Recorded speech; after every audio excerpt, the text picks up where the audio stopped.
Shalom saudaraku, bagaimana kabarnya? Kembali berjumpa dengan saya Susi dalam program Tuntunan Ilahi. Mari kita berdoa. Terima kasih Bapa, kami bersyukur kepadamu buat kesempatan yang indah, di mana kembali kami boleh belajar firman-Mu. Berbicaralah ya Tuhan, kami siap mendengar dan melakukan firman-Mu. Dalam nama Yesus kami sudah berdoa dan mengucap syukur. Haleluya, amin. Puji Tuhan saudaraku, hari ini kita sampai di hari yang ke-286. Saya memberikan judul perumpamaan sang penabur. Dan yang kita baca diambil dari Markus pasal 4 sampai 5. Dalam Markus pasal 4 ayat 1 sampai 20, Yesus memberikan perumpamaan tentang penabur yang menaburkan benih di tanah, ya. Dan ada beberapa tempat di mana benih itu ditaburkan. Yang pertama adalah di pinggir jalan, di tanah yang berbatu-batu, di tanah yang penuh dengan semak duri, dan di tanah yang baik, atau di tanah yang subur.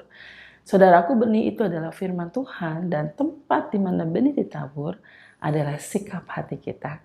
Tempat yang pertama adalah di pinggir jalan, jatuh di pinggir jalan. Ini berarti adalah ketika firman Tuhan disampaikan, maka langsung dikatakan dicuri oleh burung atau dicuri oleh iblis. Sehingga sama sekali tidak menerima firman Tuhan. Saudaraku, ini berbicara mengenai seseorang mungkin ketika dia mendengar firman Tuhan, dia langsung menolak firman Tuhan. Atau mungkin dia tidak fokus, tidak konsentrasi, ya, sehingga firman Tuhan itu lalu begitu saja. Dia tidak menerima apapun. Tempat yang kedua adalah benih yang ditanam di tanah berbatu.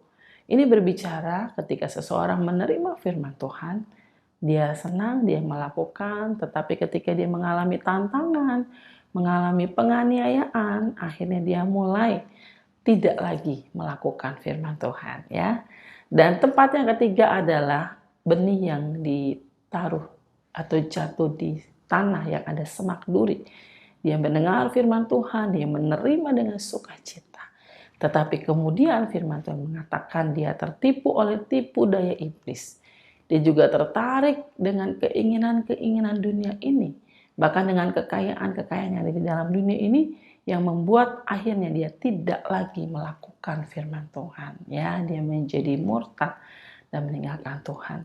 Dan tempat yang ketiga, benih itu ditaburkan di tanah yang baik, di tanah yang subur. Ya, ini berbicara mengenai seseorang yang menerima firman Tuhan, memiliki sikap hati yang lembut. Sikap hati yang mau berubah, mau dibentuk, ya, sehingga dia bisa bertumbuh, dan juga firman Tuhan mengatakan dia juga bahkan menghasilkan, ya, berlipat kali ganda. Ada yang 30, 60 kali lipat dan 100 kali lipat. Bagaimana dia menerima dengan sukacita, dia taat dengan sepenuh hati, dan dia pun terus bertumbuh dalam firman Tuhan, ya.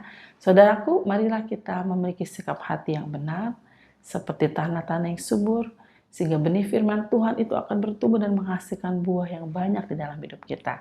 Sehingga kehidupan kita boleh sungguh-sungguh berkenan kepada Tuhan dan menjadi berkat, menghasilkan buah, memberkati dan berdampak bagi banyak orang.